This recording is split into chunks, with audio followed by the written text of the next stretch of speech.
Hi, welcome to today's video. My name is Paul. So this week, same as last week, is a charcoal landscape sketch or drawing. Judging by sort of the YouTube analytics of last week's video, this is maybe not the most popular topic. The average view duration was very short, so I guess a lot of people clicked on the video and then almost immediately clicked off it again. But you know, each to their own. I enjoy creating these charcoal landscapes, and I enjoy looking at them. There's something about the sort of contrast of the black and white that I prefer. It's the same even with photography. I'm not a big fan of color landscape photography, but I do like a lot of black and white landscape photographs. Like I say, it's something about the contrast. There's other reasons why I enjoy using charcoal. And one of them, probably the main reason, is I feel that the charcoal is much more accessible. If this YouTube channel of mine has any sort of purpose or reason for existence, it's to try and encourage more people to just try art, get involved and have a go. But one of the problems with art, one of the things that puts a lot of people off is the cost. When you think of mediums like watercolor, acrylic, oil and soft pastel and so on,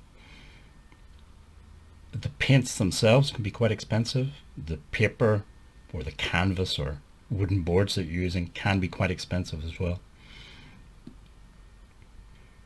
But with charcoal will work on lots of different cheap surfaces. So this is just a generic cheap sketchbook that I'm using.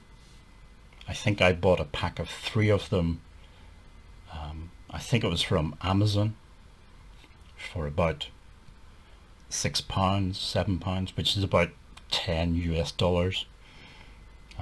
or whatever currency you're using. So basically it's not super expensive. If you're doing watercolor, for example, the paper alone could be 3 times, 4 times that price. And then you've got paints and brushes and things to buy as well. So yeah, basically what I'm trying to say is I feel that charcoal is more accessible for more people. There's also something very enjoyable about just making marks on the paper. Charcoal has that sort of immediacy that you don't get when you're using a brush.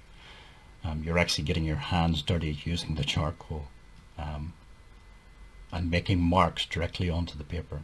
And that's all it is. It's just marks. It's marks that some people will look at and interpret as a landscape. So some of the other materials that I'm using are just some tissue paper, just to smudge some of the charcoal, and a kneadable eraser.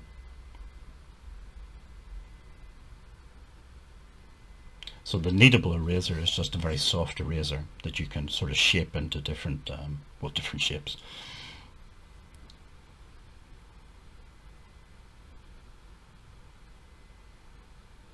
I just use it for lifting off some of the charcoal and creating highlights.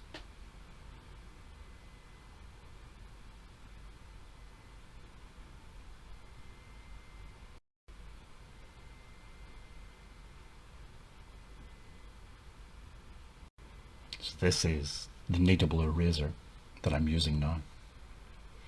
Okay, so this is a scan of that sketch.